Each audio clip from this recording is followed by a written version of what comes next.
আসসালামু আলাইকুম।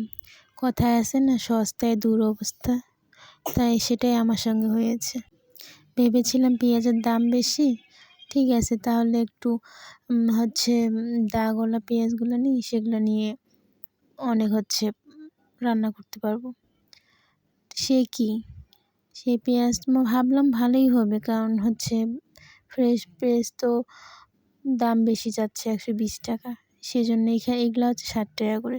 60 টাকার পেঁয়াজ, 2.5 কেজি পেঁয়াজ নিছি। পেঁয়াজে বাসায় আসি দেখি পেঁয়াজে 12 অবস্থা, চোষার ভিতর দিয়ে সব পেঁয়াজ পচা। কি আর করার, নিয়ে ফেলছি।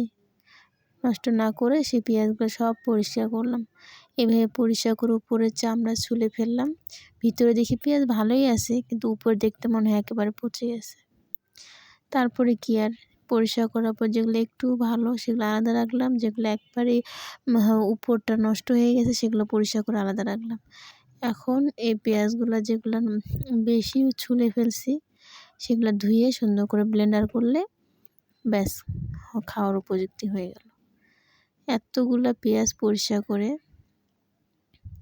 তারপর অনেকগুলো নষ্ট হয়েছে, সব নষ্ট হয়েছে এমন না, বেশি মনে করো 2.5 কেজি নিচ্ছি, 2 কেজি টিকছে, 1/2 কেজি পেঁয়াজ আমার নষ্ট বেড়ে গেছে। তারপরও অতটা লস হয়নি, আলহামদুলিল্লাহ। অত লস হয়নি, কারণ 120 টাকা দিয়ে 1 কেজি পেঁয়াজ সেখানে আমি এখানে কত কমে পেয়েছি দেখেন। পরিষ্কার করে পরে অনেকগুলোই, একবারে অনেক দিনই খাওয়া যাবে, এগুলো আমার অনেক দিন চলে যাবে। আলহামদুলিল্লাহ, সব কমপ্লিট। আসসালামু আলাইকুম।